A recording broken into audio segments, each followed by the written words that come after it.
So what the heck is love bombing? I never heard this term until about a month ago when one of my girlfriends used that term to describe some of her ex-husband's behavior. And so I looked it up and, have been reading about it and trying to understand what love bombing is so I can explain it to all of you. Keep in mind when we're talking about love bombing, this is not a clinical term, okay? It's not in our diagnostic manuals or our textbooks. It's more of a pop culture term, in my opinion, used as a framework to describe what I would call intense, heavy manipulation.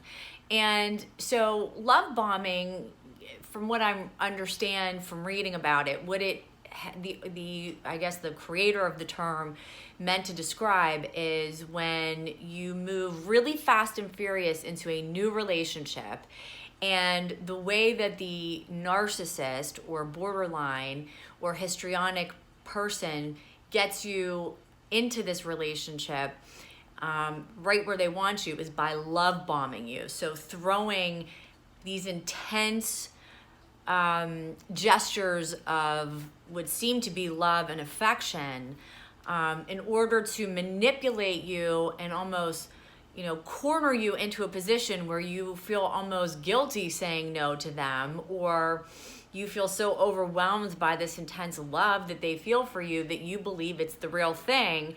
You then succumb to this person and to this relationship, and then once the narcissist or histrionic or borderline or combination thereof has you exactly where they want you, they turn into this other person, and it can be really painful and abusive when you're on the other side of it. So I think love bombing, again, I'm not sure if it actually exists clinically per se, but it does provide a nice imagery and framework for the type of manipulation that we're talking about. So if you ever get into a new relationship and you just met someone and they're telling you that, you're the only one for me, and, let's move in together and have children together, and, this is wonderful and this is perfect, and you're kind of like, well, I don't know, I've only been dating this person for like a month or 6 weeks or 2 months. I don't really know them, but man, they're so nice and they love me so much and they're giving me all these gifts and they're bombing me with all of these extreme gestures of affection.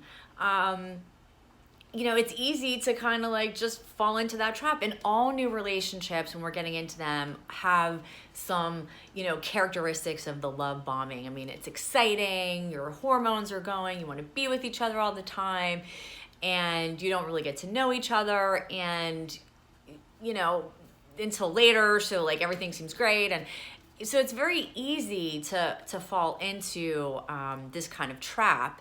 And I also want to make sure that I don't sound like a negative Nancy for love, because I think that new relationships and new love is wonderful and exciting, and it's a high, and you should enjoy it and jump into it and open your arms to it. But you just might want to slow down, because if you feel like you're being overwhelmed with this intensity of closeness and affection and gifts and presents, to me, that's a sign of somebody who's very, very insecure.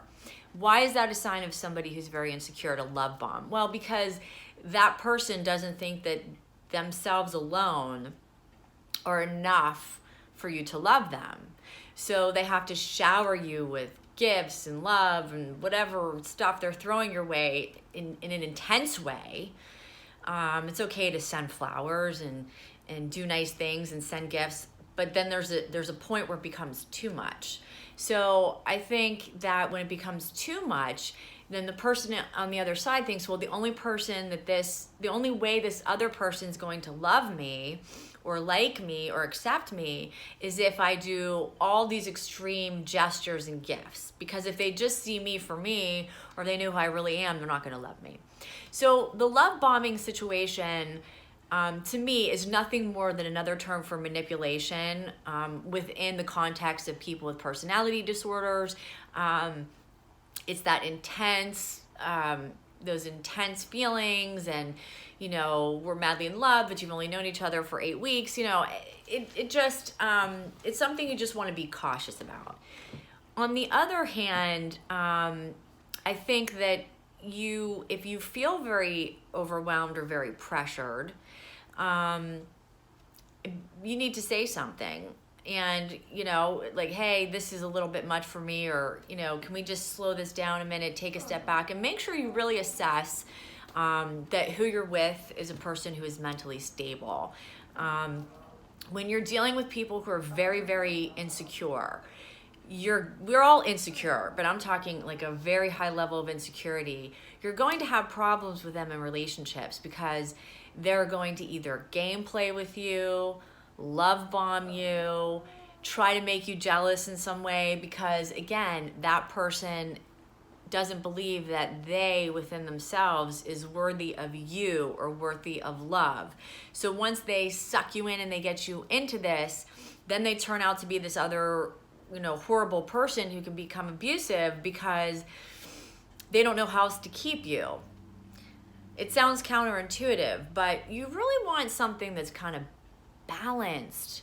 Yes, it's exciting to fall in love, and yes, it's exciting to meet new people, and we should embrace that excitement. But we should also remember that slow and steady wins the race.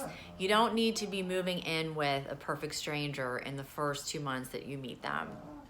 You don't need to be 100% positive that this is the one in just, a month or 2 or 3 of dating, because it really takes 6 months to a year to get to know the core person, and probably another year on top of that to really be sure that you guys have gone through some things together and what you're dealing with on the other side. But anything short of that can be, maybe a little too fast and could maybe subject you to this love bombing thing. So if you feel like you might be in a relationship where you're being love bombed, you're being manipulated, something doesn't feel right, you need some advice, eliztherapist@gmail.com. Give me a call. I'd love to talk to you about it.